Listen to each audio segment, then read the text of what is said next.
कभी आपने महसूस किया है कि जब आप किसी इंपॉर्टेंट काम पर बैठते हैं, जैसे पढ़ाई, कोई प्रोजेक्ट या कंटेंट क्रिएशन, तो आपके दिमाग में अचानक सब कुछ घूमने लगता है? मोबाइल की नोटिफिकेशन, इंस्टाग्राम स्क्रॉल करने का अर्ज, कोई रैंडम थॉट, और फिर वो काम जो बस 30 मिनट का था 3 घंटे तक खींच जाता है। आप कहते हैं, यार मैं प्रोडक्टिव नहीं हूं, लेकिन सच ये है कि आप काम नहीं छोड़ रहे, आप फोकस खो रहे हैं। और यही है मॉडर्न वर्ल्ड का सबसे बड़ा प्रॉब्लम, डिस्ट्रैक्शन। अब सोचिए, अगर आप किसी दिन ऐसे काम करें जब आपका दिमाग रेजर शार्प फोकस में हो, जहां हर सेकंड मीनिंगफुल हो, हर आइडिया पावरफुल हो और हर एफर्ट आपको आपके गोल के करीब ले जाए। ऐसे मोमेंट्स में आप वो काम कर सकते हैं जो दूसरों को इम्पॉसिबल लगता है। इसी को कहते हैं डीप वर्क, गहराई में जाकर काम करने की कला। और आज हम इसी कला को सीखने जा रहे हैं कैल न्यूपोर्ट की शानदार किताब deep work, rules for focused success in a distracted world से। Chapter 1, the age of distraction. लेखक कैल न्यूपोर्ट कहते हैं, हम एक ऐसे समय में जी रहे हैं जहां फोकस एक सुपर पावर बन चुका है। पहले प्रोडक्टिविटी का मतलब था ज्यादा काम करना, लेकिन आज के डिजिटल युग में प्रोडक्टिविटी का मतलब है सही काम पर गहराई से फोकस करना।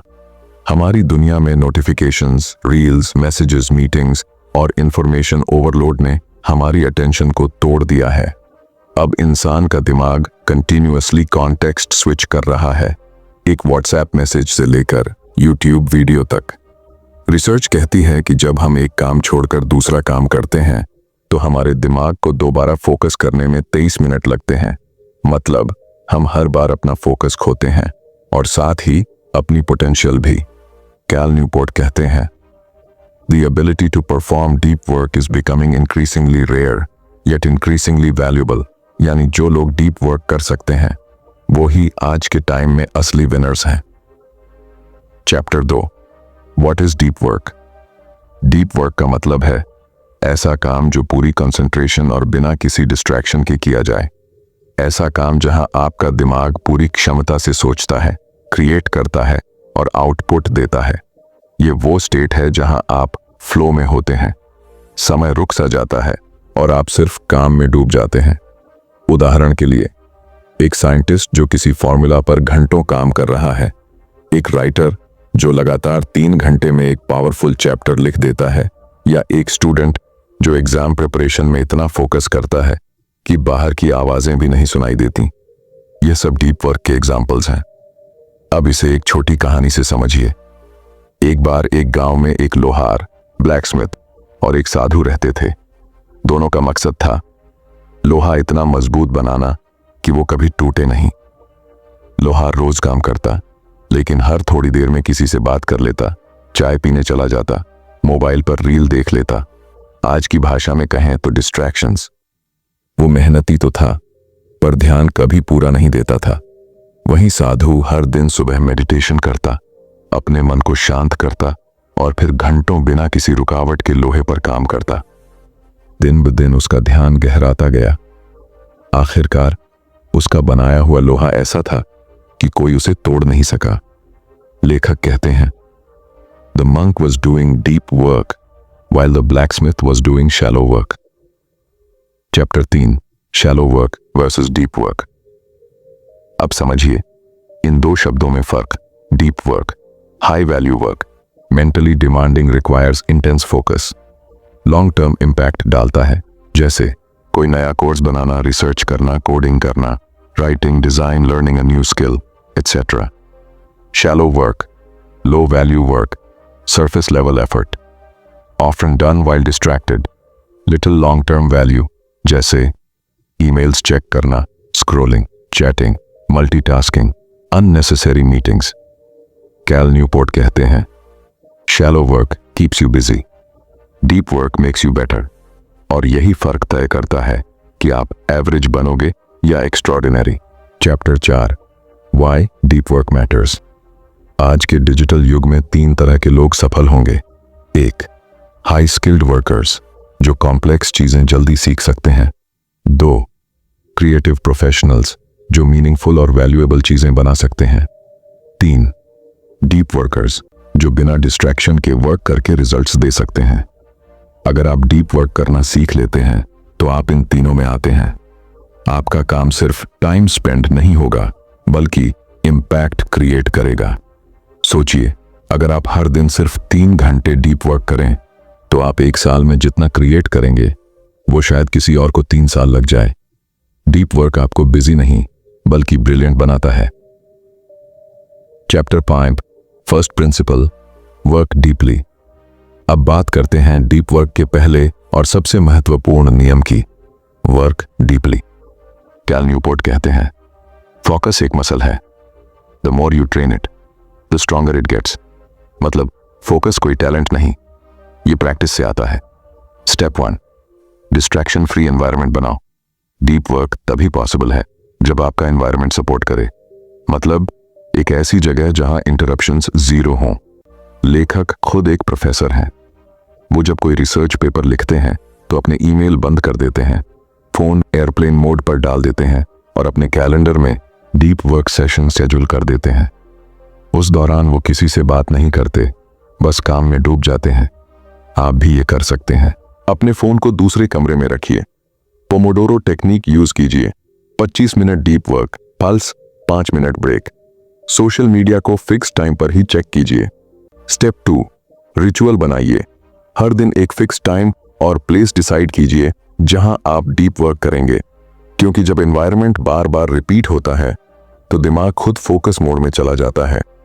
उदाहरण, अगर आप हर सुबह 6 से 8 बजे तक स्टडी या क्रिएटिव वर्क करते हैं तो कुछ ही दिनों में आपका ब्रेन उस समय फोकस मोड में खुद चला जाएगा।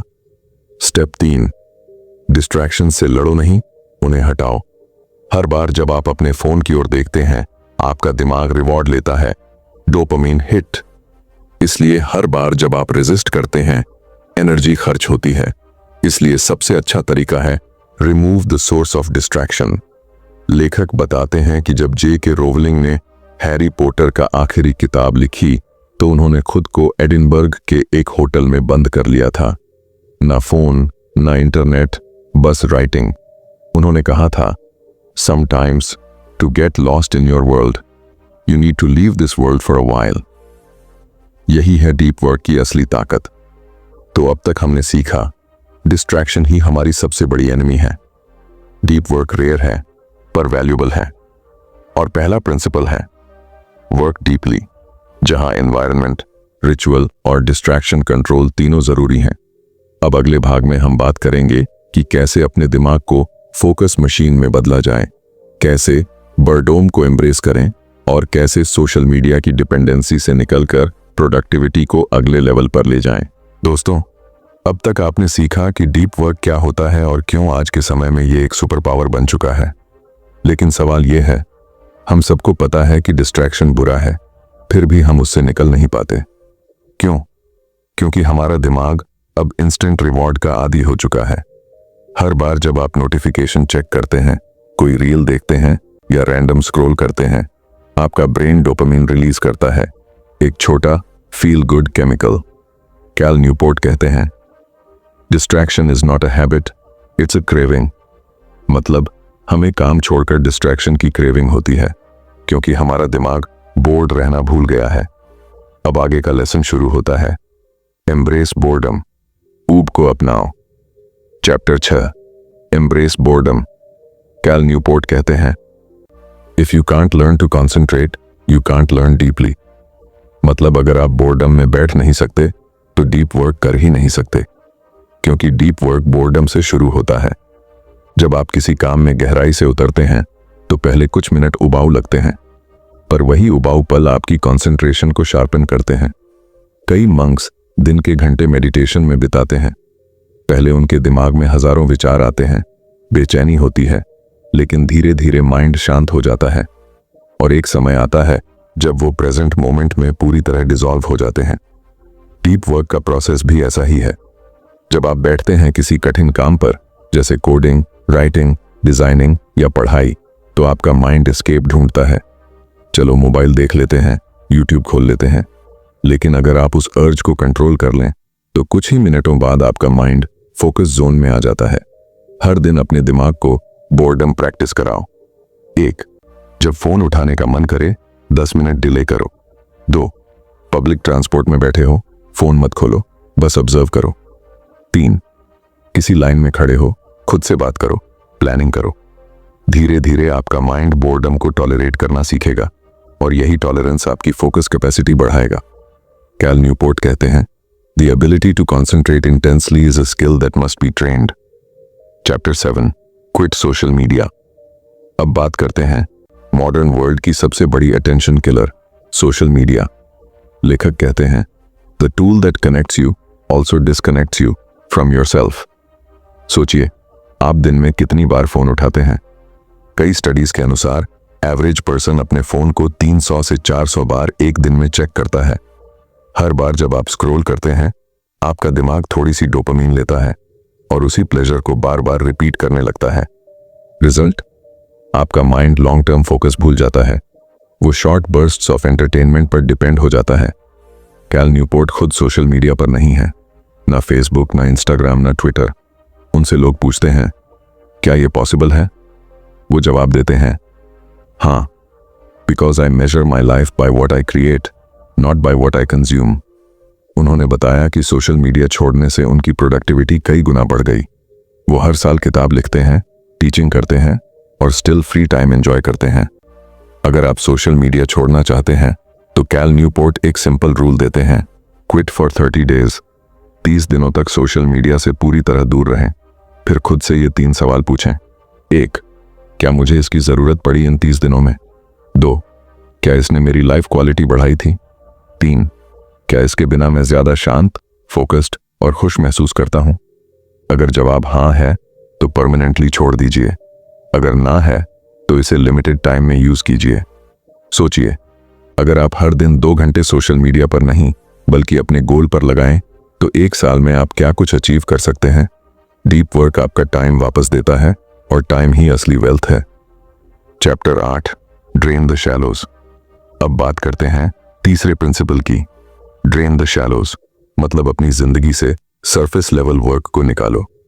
शैलो वर्क वो होता है जो आपको बिजी दिखाता है पर प्रोडक्टिव नहीं बनाता।